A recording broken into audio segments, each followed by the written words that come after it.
Hi class. Today we're going to be studying the last of the Unit 1 lessons, and today's lesson is on the evolution of economic thought, specifically talking about Adam Smith. But before we do today's lesson, clearly we're going to go over some of the homework from last class.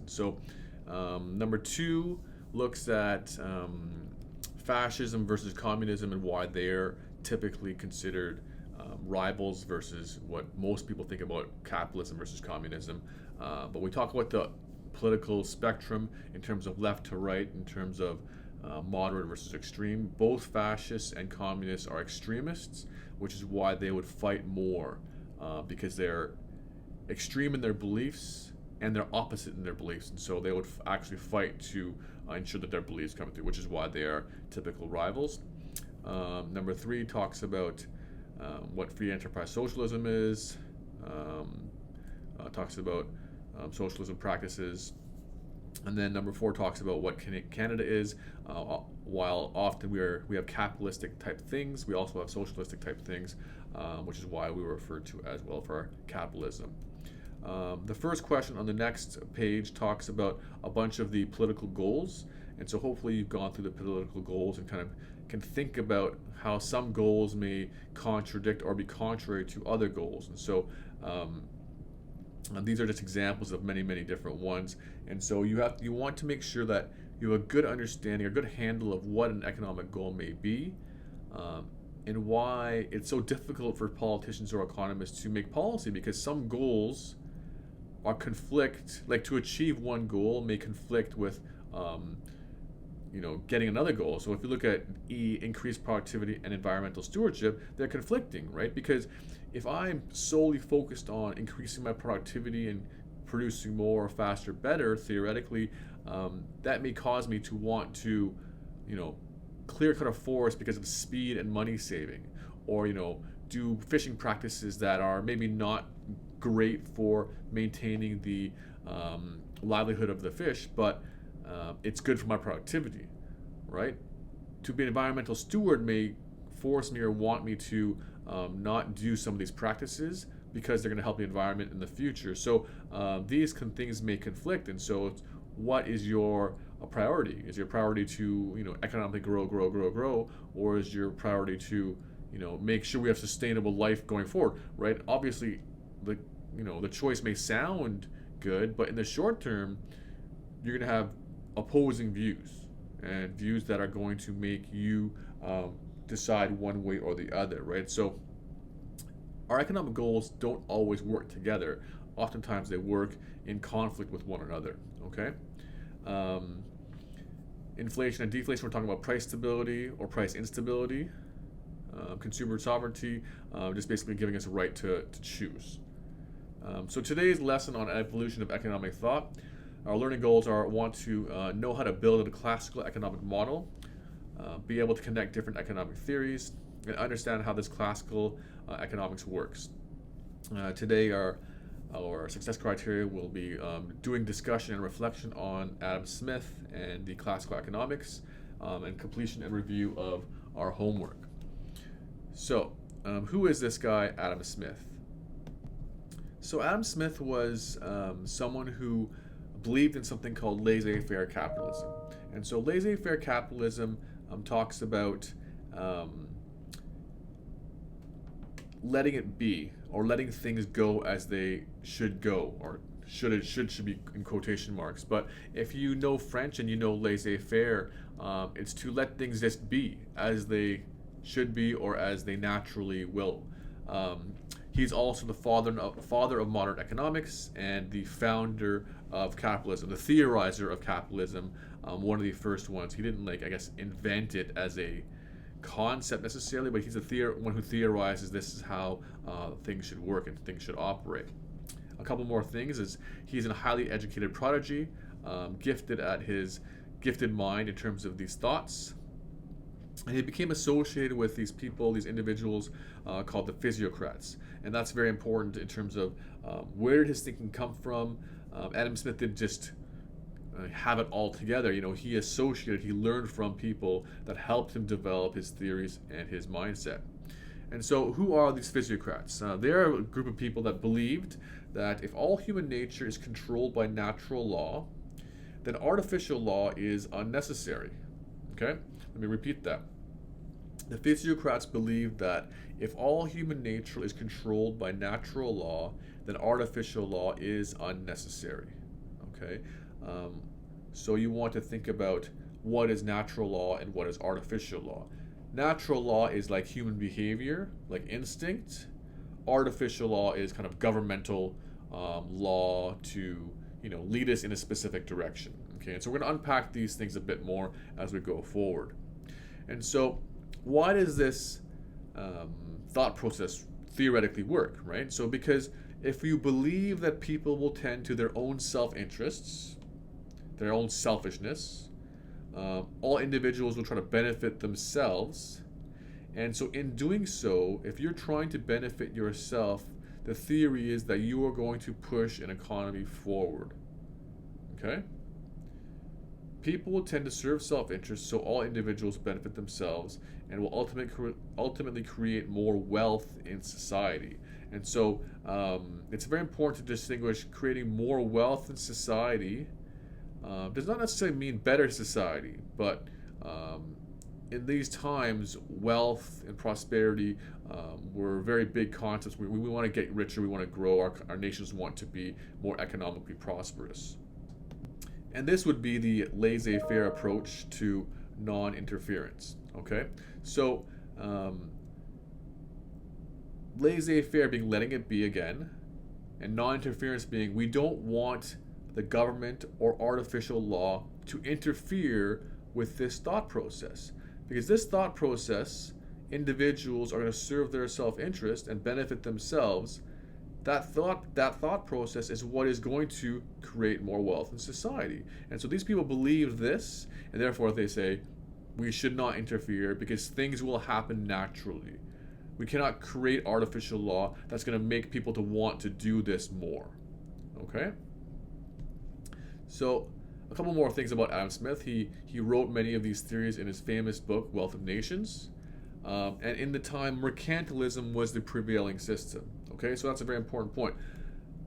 He talked with, associated with, learned from the physiocrats. However, mercantilism was the system that was in place at the time. Okay, so mercantilism is a command-structured economic system. And we talked about what does that mean? It means state control of economic production and trade. Okay, so the economy is controlled by the state or the government or the centralized system. Two, gold and silver reserves were signs of real wealth. And so each of these nations want to accumulate as much gold and as much silver as possible to gain more wealth, to have a stronger economic nation. Okay, so let's just review for a second here. Adam Smith associated with the physiocrats that believe in natural law less than not so much artificial law. Okay, natural law says that people are going to do what's best for themselves, and by doing so they will accumulate their own wealth, which will accumulate wealth for the entire nation. That's how they believed the wealth will be accumulated in nations. However, mercantilism is the system that's in place where the state makes these decisions, so natural law is not left for people to use. The state is using their own belief in what they think they should do to make policy that will increase wealth for individuals and nations. And the signs of this wealth are gold and silver reserves. So the economies want to accumulate more gold and silver. Okay, so that's what's happening right now. So there's a contrast and system and belief between the physiocrats and what was happening in their country. So how do the mercantilists, the state-controlled government system, accomplish this, right?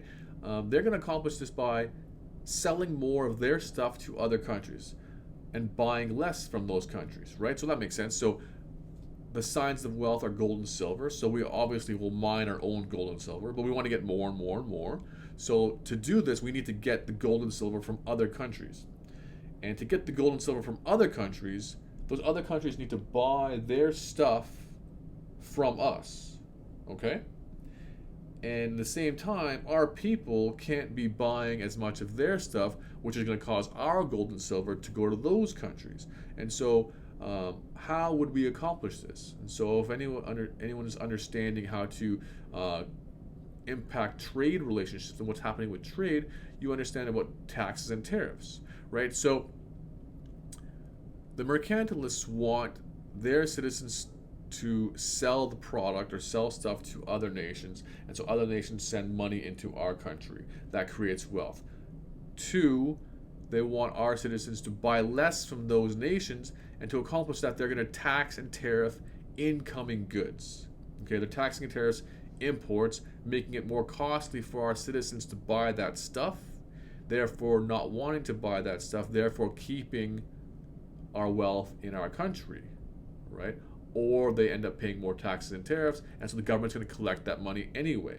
Okay, so that's what's happening. And so clearly, if our nation's taxing and tariff their goods, what's going to happen then? Those nations are going to tax and tariff our goods. And if we're taxing and tariffing them, they're taxing and tariffing us, then trade goes down. And ultimately, our goal of getting more gold and silver is destroyed because, one, we're not trading with them, and two, things are more expensive now. And so, in trying to accomplish what we wanted, we're actually leading to less trade, which leads to inefficiency because prices are now higher. And therefore, this governmental interference of putting in policy in place to accomplish this goal is actually accomplishing the exact opposite of what they wanted to do. And so Adam Smith and the physiocrats would say, why would you do that? Why would you implement artificial law to accomplish this goal? Because a laissez-faire approach of natural law is going to better produce the wealth for your nation. Because people are just going to buy and sell and operate in their own self-interests, which is going to produce more wealth. This natural law is the only law, or should be the most prominent law that will regulate economic activity for our nation. At least that's what they believed. Okay, so the mercantilist system, they're seeing flaws in the system that they're living in, leading them to theorize what has now become classical economics. Right. So all these theories lead to many things, right? So I'm not saying they are the cause of, which is the fallacy of single causation, but they contributed to the French Revolution, the Declaration of Independence, the American Revolution, all these kinds of things, right? If you know your history, you understand how the American Revolution happens, how the taxing and the tariffing of the American people at the time, they fight against it. All these things are, they're powder kegging over, which is part of it. So this is not the only cause again, but these things, people understand that there are different and better ways to accomplish tasks, and people are going to operate in their own self-interest, and therefore these revolutions happen, right? Which is part of the cause of why they happen, right? And so in all this process, it ends up happening where land, which used to be state-owned, right? The state owns the lands and tells you what to farm or what to do with that land. And so instead of state owning and operating all this centrally controlled land, you chop this land up and divvy it up into farms for individuals to own and to operate as they see fit, right? And so theoretically, if one state owns all the land, they can create efficiencies by scale, right? But they're not operating, they're operating as a governmental agency. But if you give each piece of land to each individual farmer, each individual farmer is going to act in their own self-interest to make their farming better, faster, more efficient, leading to more invention, leading to more innovation, right? So this leads to the Industrial Revolution. This leads to a situation where people are trying to do the best for themselves, and they're going to innovate, they're going to create, they're going to find different methodology, right? They're going to create firms, they're going to start buying each other, merging. All these kinds of things operate because people are allowed to make these decisions on their own, and try to act in their own self-interest, right? And that's one of the founding things behind capitalism, right? Let people operate, and they're going to create, and they're going to try to earn money for themselves. So some key ideas that help us remember these things. Okay, so Adam Smith and the physiocrats believe that humans are motivated by self-interest, and I believe that. I think we all are. And the profit motive, our self-interested profit motive for ourselves, plus competition, right? Like if I'm motivated by self-interest, I'm going to do the best for myself, right? And that can be bad for my consumers, because if I want more money, I'm going to charge more prices. I'm going to, maybe slack on my product to make more money, whatever it may be. So that by itself is not a good thing in terms of, the marketplace. However, because everyone is operating on a self-interest, everyone is competing with each other. And this profit motive of myself plus competition marketplace leads to lower prices, leads to more innovation, leads to increased production and efficiency, leads to better quality, better quantity, all these kinds of things that you can see happening when nations embrace capitalism. Okay? Again, it's not to say capitalism is the best and everything's great. There are many other things that happen with capitalism that are not so good, but this increase in innovation, creativity, because people are just trying to do different things because they want to do better. There's no need for the government to intervene in these scenarios. People don't need the government to tell them, try to innovate to make more money. Right? Does not have to happen. So these are some key ideas that Adam Smith thinks about and talked about for you to understand what does he believe. Okay? And so those are overarching thoughts. And so Adam Smith went on to think about 3 specific things to ensure nations continue to be prosperous. Okay? Along with self-interest, here are some concepts that are going to help your nation grow well. One is division of labor. Okay? Specialization of workers and mechanized production. Right? Firm structure, the firm, the business, the corporation, allows you to divide your labor. Okay? It allows you to pay workers and let them specialize in things, because that creates efficiencies. That creates a system where you can produce faster. And so by doing a division of labor, you're increasing productivity and efficiency, increasing your profit, and increasing how much you can produce. Right? So if we continue to do division of labor, we're going to be able to increase our production possibilities curve. We're going to be able to increase our productivity, profit, all these kinds of things, right? And so capitalism does things like alienation of workers, which we'll talk about at another point in time. We'll study some of those kinds of things. But division of labor does lead to more efficiency, okay? It does separate the worker from the end product, which is not necessarily a good thing. It can often be a bad thing, but it is going to make us faster. Like the assembly line, we all understand what that did for auto manufacturing and stuff like that. So division of labor is good for productivity and efficiency. 2, the law of accumulation. Okay, invest in capital goods. Capital goods being real capital, machinery, factories, road systems, whatever they may be. Invest in those things. Why? Because those are factors of production that help us produce faster. Okay, if I have a factory or a machine or robotics or a roadway, those are going to help me do better, do more, do faster for my company, for our nation. Okay, increase efficiency, increase productivity, increase profit. All these kinds of things are going to be helped by the law of accumulation. Accumulation of capital. Accumulation of capital, however, is very expensive, right? So there is a large benefit of investing for a long-term outlook, investing in these kinds of things, spending millions and millions of dollars on these things. Governments will spend millions and billions of dollars investing in capital projects, right? They're supposed to be designed to help generationally, right? So law of accumulation, we want to accumulate capital to make our whole nation, each individual company, each individual person faster and better, okay? economic growth. The third is the law of population. Okay, the law of population talks about our people. Okay, and so I'm going to make this statement, and this statement is going to perhaps confuse, but the demand for labor increases with the increase in capital, right? So does this make sense? So if I invest in more capital, real capital, like robotics or assembly lines, is my demand for individual workers going to go up?